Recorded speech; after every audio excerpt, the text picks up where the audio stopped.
Partie de décryptage de la parodie de Malik Bentala. Alors le premier sujet, c'est la djellaba est-elle un vêtement religieux? Et surtout n'oubliez pas de lire les sous-titres juste là. Anne, alors, Ensemble. quelle est votre position sur la djellaba? Déjà Patrick, s'il vous plaît, permettez-moi pour la France et pour les Français de chanter la Marseillaise tout d'abord aujourd'hui. Non, on n'a pas le temps. Même pas le refrain? Non, non, vraiment. Est-ce que pour vous, la djellaba est un vêtement religieux? Moi, je voudrais faire un gros bisou au président de la République, que je l'aime beaucoup, avec ses ministres qui se bagarrent tous les jours contre l'abstentérisme, l'abscurantiste religieuse de notre pays, qu'ils veulent pas, qu'ils disent non à des terroristes, qu'ils disent non à Jésus-Christ, qu'ils veulent les chrétiens, les bouddhistes, musulmans, athées.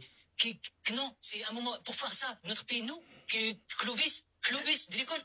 Sinon, il doit aller dans djellaba derrière une voiture, un Twingo, et c'est ce monde à l'envers. C'est le monde à l'envers. Il a cassé toutes les journées. L'interdiction de la djellaba prouve une fois de plus que la France n'assume plus son principe de laïcité. Dans un État laïque, les élèves devraient pouvoir aller à l'école publique, vêtus de jeans, de robes ou de djellaba, sans être dérangés par l'État. Et si on se penche d'un peu plus près au port des vêtements religieux à l'école publique, on peut constater que le Conseil d'État, en son avis 832-456, datant du 27 novembre 1989, a décidé que la djellaba n'était absolument pas un vêtement religieux et qui était totalement compatible avec le principe de laïcité. C'est pas moi qui le dis, c'est le Conseil d'État.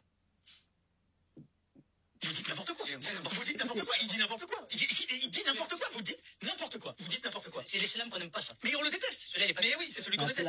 Jimmy, t'as la chance que je suis en sursis parce que je t'aurais avoiné là.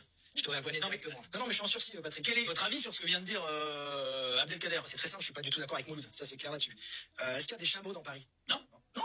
Est-ce qu'il fait dans le désert à Le Paris? rapport. Non, on n'est pas dans le désert. Alors pourquoi on mettrait des djellabas? C'est l'islam qui fait peur, ça. Mais oui, mais oui. C'est le début de... Mais oui. Mais c'est celui qui fait peur. Force est de constater que Jimmy marque un point, Abdelkader. Et ouais, Viviane. Il a tout dit. Un argumentaire implacable Sous la table. auquel j'ajouterais que j'ai peur pour l'avenir de mes enfants. Parce qu'après, ça va être quoi? On va égorger des moutons dans la rue. Je n'invente rien en disant qu'il est écrit dans le Coran que les non-musulmans seront à terme exterminés.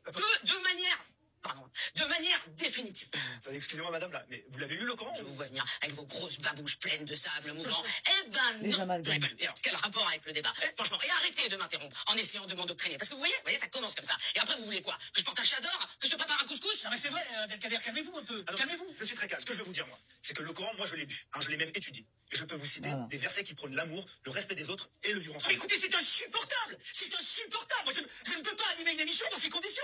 Là, vous faites de la provocation. C'est incroyable, ça. Mais bien sûr, c'est dangereux. C'est insupportable, Abdelkader. Voilà. Allez, jingle. Prochain sujet. Abonnez-vous.